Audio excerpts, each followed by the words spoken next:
الحمد للہ الذی ہدانا لہذا وما كنا لنهتدی لولا ان ہدانا اللہ. قال النبی صلی اللہ علیہ وسلم یصبح الرجل مؤمنا ویمسی کافرا ویمسی مؤمنا ویصبح کافرا. نبی پاک صلی اللہ علیہ وسلم کا ارشاد گرامی ہے کہ قیامت کے قریب میری امت پر فتنے آمد آئیں گے، حتیٰ کہ ایک مومن مسلمان کے لیے اپنا ایمان بچانا انتہائی مشکل ہو جائے گا. یصبح الرجل مؤمنا ویمسی کافرا. ایک آدمی صبح کے وقت اچھا بڑا مسلمان ہوگا، سارا دن وہ اپنے ایمان کی حفاظت کرتا رہا، فتنوں کا مقابلہ کرتا رہا، یہاں تک کہ جب شام آئے گی تو شام کو اتنا خطرناک فتنہ آئے گا کہ وہ فتنہ اس مسلمان کو کافر بنا دے گا. وَيُمْسِي مُؤْمِنًا وَيُصْبِحُ كَافِرًا. کئی مضبوط ایمان والے ہوں گے جو اس فتنے کا بھی مقابلہ کر لیں گے، اس فتنے کا بھی مقابلہ کرتے ہوئے اپنے ایمان کو بچا لیں گے، ساری رات اپنے ایمان کی حفاظت میں لگا دیں گے، لیکن صبح کے وقت اتنا خطرناک فتنہ آئے گا کہ وہ فتنہ اس مسلمان کو بھی کافر بنا دے گا. مسلم شریف کی یہ حدیث پاک نبی پاک صلی اللہ علیہ وسلم ایک دن قیامت کے حالات کے بارے تذکرہ کر رہے تھے، خطبہ دے رہے ہیں. خطبہ دیتے دیتے حالات بتاتے بتاتے ظہر کی اذان ہو گئی. آپ صلی اللہ علیہ وسلم نے ظہر کی نماز پڑھائی، آپ پھر بیٹھ گئے. قیامت کے قریب یہ بھی فتنہ آئے گا، یہ بھی فتنہ آئے گا. قیامت کے حالات بتاتے رہے، قیامت کے قریب کیسے کیسے حالات بن جائیں گے. ان سارے فتنوں میں نبی پاک صلی اللہ علیہ وسلم نے ایک بات جو بار بار فرمائی، ما ترکت بعدی فتنة اضر علی الرجال من النساء. ان سارے فتنوں میں سے سب سے خطرناک فتنہ میری امت کے لیے وہ فتنہ ہوگا جب عورتوں میں شرم و حیا ختم ہو جائے گی. شرم و حیا ختم ہو جائے گی، اور جب شرم و حیا ختم ہو جائے گی معاشرہ بگڑ جائے گا. آپ فرماتے ہیں یہ سب سے خطرناک فتنہ ہوگا. الحیاء خیر کلہ، مسلم شریف کی حدیث ہے. شرم و حیا گھر میں ہونا چاہیے، بیٹی میں شرم و حیا ہونی چاہیے، بہن میں شرم و حیا ہونی چاہیے، بیوی میں شرم و حیا ہونی چاہیے. شرم و حیا ہی میں خیر ہے. شرم و حیا اٹھ گئی تو خیر اٹھ جائے گی. اس لیے ہماری شریعت نے مسلمان عورتوں پر پابندی لگائی ہے، غیر مسلم پر نہیں. اللہ کہتا ہے وَقَرْنَ فِي بُيُوتِكُنَّ وَلَا تَبَرَّجْنَ تَبَرُّجَ الْجَاهِلِيَّةِ الْأُولَىٰ.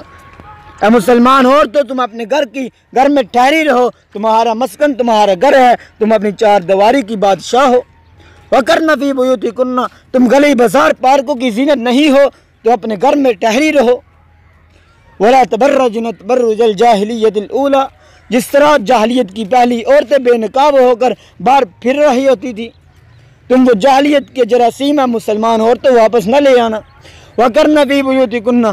آپ بھی فرق کہتے ہیں المرأۃ عورۃ، عورت کا معنی ہی چھپانے کی چیز ہے. عورت بینکوں کے لیے نہیں، دکانداریوں کے لیے نہیں، شاپنگ سینٹروں کے لیے نہیں اس کو بنایا گیا. نبی پاک صلی اللہ علیہ وسلم فرماتے ہیں عورت چھپانے کی چیز ہے. فَإِذَا خَرَجَتِ اسْتَشْرَفَهَا الشَّيْطَانُ. جب عورت گھر سے باہر نکلتی ہے شیطان اس کی طرف مائل ہو جاتا ہے، شیطان اس پر سوار ہو جاتا ہے، شیطان لوگوں کی نگاہیں اس کی طرف مائل کرتا ہے. اس لیے فرمایا وَقَرْنَ فِي بُيُوتِكُنَّ. بغیر ضرورت کے، بغیر مجبوری کے کوئی عورت بھی گھر سے باہر قدم نہ رکھے. ہاں باہر نکلنا پڑ جائے، مجبوری ہے، رشتہ داروں کے گھر جانا ہے، ماں باپ کے گھر جانا پڑ جاتا ہے، تو اسلام نے ہمیں رہنما اصول عطا کیے ہیں. اللہ رب العزت فرماتا ہے یا ایھا النبی قل لازواجک و بناتک.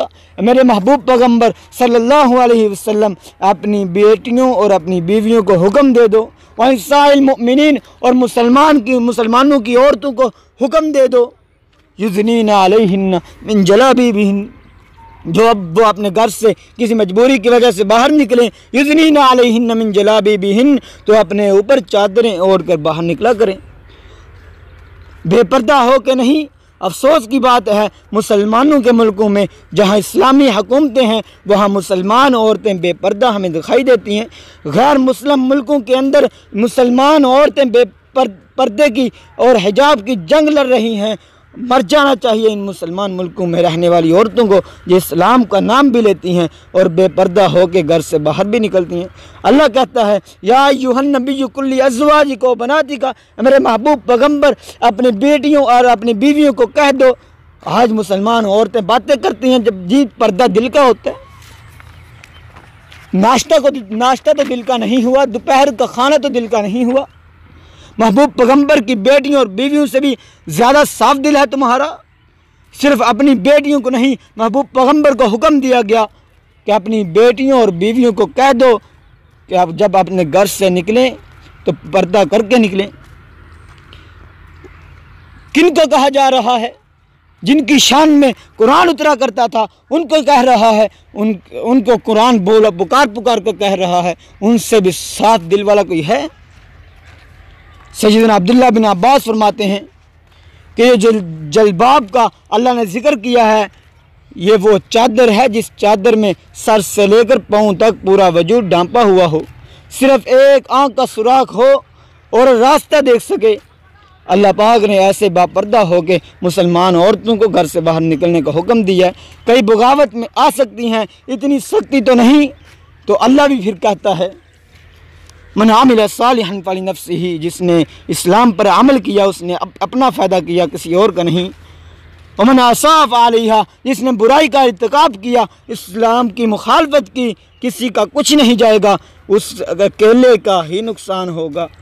وہ تو بے پرواہ ذات ہے، اس کا تو اعلان ہے، جو مانتا ہے مانے، جو نہیں مانتا نہ مانے۔ مسلم شریف میں یہ حدیث قدسی ہے، اللہ کہتا ہے یا عباد لو ان اولکم وآخرکم وانسکم وجنکم کانوا علی افجر قلب رجل واحد، تمہاری ساری انسانیت اکٹھی ہو جائیں، پہلے والے بھی بعد والے بھی جمع ہو جائیں اور سب میری مخالفت میں ابلیس بن جائیں۔ الابلیس اللہ کہتا ہے ما نقص ذالک من ملک شیئا، سب کے نافرمان ہونے سے اللہ کہتا ہے میری بادشاہی میں ذرا بھی برابر فرق نہیں پڑے گا۔ من عمل صالحا فلنفسہ، اسلام میں رہنما اصول دیے ہیں، اسلام نے عورت کو شرم و حیا کا درس دیا ہے۔ نبی پاک صلی اللہ علیہ وسلم ایک دفعہ خطبہ دے رہے ہیں اور اپنے آپ صلی اللہ علیہ وسلم نے فرمایا مردوں کو حکم دے دو شلواروں کو ٹخنوں سے اوپر رکھا کریں، شلواروں کو ٹخنوں سے اوپر رکھا کریں، فَإِنَّهَا مِنَ الْخِلْيَةِ، کیونکہ نیچے لٹکانا تکبر ہے۔ ثَلَاثَةٌ لَا يُكَلِّمُهُمُ اللَّهُ يَوْمَ الْقِيَامَةِ وَلَا يَنظُرُ إِلَيْهِمْ وَلَا يُزَكِّيهِمْ، اللہ ان متکبرین کی طرف دیکھنا بھی گوارا نہیں کرے گا جو اپنی شلواریں پینٹ ٹراؤزر نیچے لٹکاتے ہیں۔ آپ یہ خطبہ ارشاد فرما رہے ہیں، ایک عورت سیدنا ام سلمہ کھڑی ہوئی گئی، عرض کرتی ہیں فالمرأۃ یا رسول اللہ، اللہ کے رسول صلی اللہ علیہ وسلم کیا عورت کے لیے بھی یہی حکم ہے؟ عورت کیا کرے؟ نبی پاک صلی اللہ علیہ وسلم فرماتے ہیں ترخی شبرن، نہیں عورت کے لیے یہ نہیں، بلکہ عورت کو چاہیے کہ وہ اپنی چادر کو، اپنی شلوار کو ٹخنوں سے نیچے رکھے۔ لیکن ہر کام الٹ کیا تو حکمران بھی تجھ پر سیدھا کیسے آئے؟ جب تیرا معاشرہ بولے تو حکمران بھی الٹا ہی آئے گا نا۔ مردوں کو حکم ہے کہ شلوار کو ٹخنوں سے اوپر رکھیں، مردوں کی نیچے ہوتی ہیں، اور عورتوں کو حکم ہے کہ شلواروں کو ٹخنوں سے نیچے رکھیں تو عورتوں کی اوپر ہوتی ہیں۔ مردوں نے ٹخنے ڈانپنے شروع کر دیے، عورتوں کا حکم تھا کہ ٹخنے ڈانپ کے رکھیں اور ٹخنوں سے نیچے کپڑا لٹکائیں انہوں نے اوپر کرنے شروع کر دیے۔ شیطان نے تیرا فیشن ہی اسلام کے مخالف رکھا ہے، تجھے سمجھ نہیں آ رہی، شیطان تجھ سے کیسے ہاتھ کر رہا ہے۔ لیکن وہ شرم و حیا والی خواتین کیسی تھیں؟ ایک عورت کھڑی ہو گئی اور عرض کرتی ہے اللہ کے رسول اذن ینکشف عنہا، ایک بلشت کپڑا ٹخنوں سے نیچا تھوڑا ہے، اللہ کے رسول جب ہم چلیں گی تو ہمارے پاؤں ننگے ہوں گے، ایک بلشت زیادہ گنجائش دیجئے۔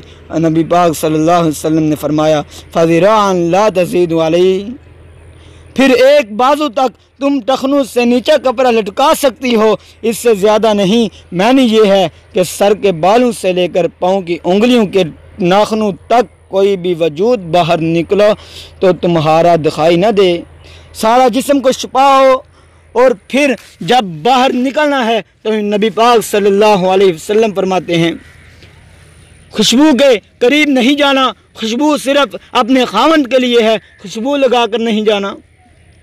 اور جب خوشبو لگا کے گھر سے باہر نکلتی ہے، کسی قوم کے پاس سے گزرتی ہے، اس قوم تک اس کی خوشبو پہنچ جائے، میرے محبوب پیغمبر فرماتے ہیں فَهِيَ زَانِيَةٌ، لوگو یہ میری امت کی بدکار عورت ہے۔ اسلام نے کڑے احکامات دیے ہیں، ہماری غیرت جاگنی چاہیے۔ جب سر سے پانی گزر جائے، اسلام نے ہماری غیرتوں کو جگایا۔ سر سے پانی گزرنے سے پہلے آپ فرماتے ہیں خوشبو لگا کے نہ نکلیں۔ اور پھر اسلام نے یہ بھی حکم دیا پردہ ایسا ہو، پردے کے لیے چادر ایسی ہو جس سے زینت ظاہر نہ ہو سکے۔ آج کل پردے بھی فیشنی ہیں، نکل آئے ہیں۔ پردے بھی ایسے ہی 70 اس سال کی عورت پر بھی جا رہی ہے، جو پردہ ایسا ہوتا ہے لگتا ہے جیسے 15-20 سال کی بچی جا رہی ہے۔ پردے کے لیے چادر خوبصورت نہ ہو، سادہ ہو، پھر وہ پردے والی چادر بھی مکمل کھلی ہونی چاہیے، تنگ نہیں ہونی چاہیے۔